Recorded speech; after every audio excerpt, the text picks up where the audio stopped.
La saison des moissons approche à grands pas. Ces 10 silos abriteront donc bientôt les récoltes de céréales et de légumineuses d'agriculteurs locaux. L'objectif, c'est vraiment de travailler avec des agriculteurs qui vont produire des denrées alimentaires de grande qualité et de leur donner une finalité où ça va se retrouver dans l'alimentation humaine après. Parce que souvent, en fait, au moment de la récolte, ces récoltes, ces cultures sont envoyées on ne sait où. Et ici, l'objectif est de vraiment recréer un circuit court entre l'agriculteur qui sait ce que vont devenir ses produits. Exemple avec l'orge brassicole. Les malteries de notre pays importent 98% de l'orge. Belgomalt, basée à Gembloux, réintroduit petit à petit l'orge belge dans sa production de malt et elle se fournit chez les agriculteurs de Cultivae. Les orges qui sont faits ici ensemble avec la coopérative Cultivae, qu'ils appliquent des méthodes d'agriculture régénérative. Et là, le focus, il est sur la santé des sols, mais aussi sur la séquestration de CO2.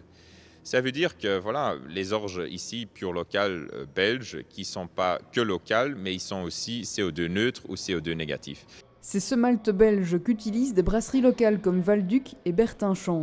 Vous le voyez, c'est toute une filière en circuit court qui se met en place. Transformateurs et consommateurs sont assurés d'avoir des produits de qualité. Ils payent aussi plus cher, mais cela crée un véritable cercle vertueux. Ce qu'on fait, c'est qu'avec l'agriculteur, on calcule les coûts de production et on estime un prix qui est rémunérateur pour lui. Et à partir de ce prix-là, on peut discuter avec un transformateur en lui expliquant, voilà, si l'agriculteur est payé à ce prix-là, alors il s'y retrouve et il va pouvoir faire des pratiques différentes, on va pouvoir être plus exigeant. Ce hangar relais est dédié aux productions bio.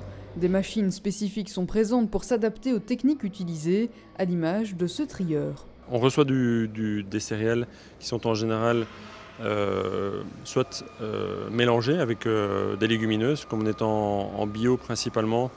C'est une technique qu'on utilise pour que les deux cultures, le pois par exemple et le blé, s'entraident pour grandir de manière harmonieuse.